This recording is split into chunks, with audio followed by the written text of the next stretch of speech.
Mes chers collègues, l'accord qui nous est présenté aujourd'hui porte en lui les failles béantes d'une diplomatie européenne qui, au fond, ne parvient pas à jouer son rôle, qui devrait être un rôle d'impulsion, de médiation, de proposition dans le jeu international. L'a-t-elle jamais joué ? Je laisse ouverte la question, mais vous imaginez ma réponse. En tout cas, l'Afghanistan est devenu le lieu d'influence croisée de pays comme les États-Unis, la Russie, la Chine, l'Iran ou le Pakistan. Et pourtant, l'Union européenne, qui est le second donateur du pays, brille par son absence à la table des différentes initiatives qui sont menées pour la paix. On aurait espéré un accord ambitieux, porté vers la consolidation d'un État de droit, encore rongé par la corruption, et qui fasse la promotion d'une société civile afghane pour le moins peu entendue, trop peu entendue, si peu entendue. Mais cet accord témoigne encore une fois de la cécité d'une Union européenne qui se berce d'illusions en pensant développer un pays en actionnant le levier bien connu du libéralisme économique. Il faudrait comprendre que ce levier du libéralisme économique, mes chers collègues, il abaisse, il n'élève pas. Alors, méfions-nous de la tentation de la ventriloquie. Notre diplomatie, rendue muette par sa passivité, nous voudrions nous satisfaire d'un instrument économique dont la mélodie est aussi douce pour certains qu'elle est amère pour ceux à qui on la joue. Car l'Afghanistan, comme nombre de pays du Sud, est devenu, après l'invasion de 2001, un terrain d'expérimentation pour l'accumulation capitaliste néolibérale. Et à la tragédie de notre intervention militaire dans la coalition, qui a abîmé profondément le pays et compromis son avenir, il nous faut superposer maintenant les conséquences, peut-être tout aussi mortifères, de notre prédation économique. En affaiblissant les structures étatiques, en encourageant les privatisations, nous avons contribué à affaiblir un pouvoir avec lequel nous avons aujourd'hui tant de mal à dialoguer.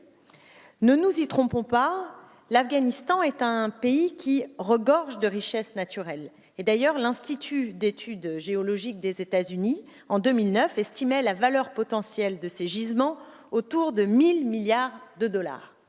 Métaux rares, pierres précieuses, gaz, pétrole, le pays est au fond assis sur un trésor, mais on s'apprête à lui confisquer la pelle pour pouvoir l'utiliser.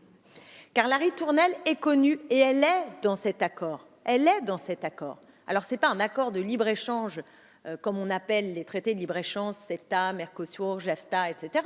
Mais la logique même, mais oui, mais c'est pareil, M. Mélenchon a raison, c'est la même logique qui sous-tend, c'est absolument la même logique qui sous-tend. Écoutez la petite ritournelle, on a lu le texte, qu'est-ce qu'il y a ? Article 1, amélioration des conditions d'accès au marché. Article 13, suppression des obstacles aux échanges qui ne sont pas compatibles avec les règles de l'OMC. Article 20, circulation des capitaux. Écoutez, c'est quoi d'autre ? C'est quoi d'autre ? Et ces mots tâches parce qu'ils en viennent à recouvrir tous les autres. Précisément, Monsieur le Ministre, les autres, ce sont ceux louables que j'ai entendus dans votre bouche, développement, droit, égalité homme-femme, etc., etc. Alors évidemment, penser les relations commerciales entre l'Union européenne et l'Afghanistan dans le seul cadre de l'OMC, cela reviendra toujours à affaiblir l'économie locale du pays et donc à fragiliser tous les efforts qui sont déployés en faveur de l'éducation et en soutien à la société civile. C'est ça qu'il faut comprendre. C'est que les mots deviennent creux parce qu'ils se fracassent sur le mur de la logique libérale et capitaliste. Un dernier mot enfin sur la question des réfugiés afghans. Alors que l'Afghanistan est l'un des pays les plus touchés au monde par le terrorisme, c'est le site du ministère des Affaires étrangères qui nous le dit, la perspective d'accord de réadmission entre l'Union européenne et l'Afghanistan nous paraît tout simplement inadmissible. La guerre à laquelle la France a participé a créé les conditions d'un chaos et d'une violence qui est une violence omniprésente. Hier encore, 2 attentats ont fait au moins 48 morts.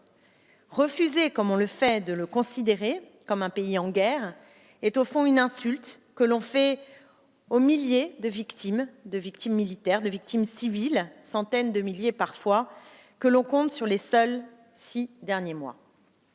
C'est pourquoi, au total, nous estimons que la logique de ce texte n'est pas une logique qui permet un meilleur développement et un soutien véritable, et que donc nous ne pourrons pas voter le texte en l'état.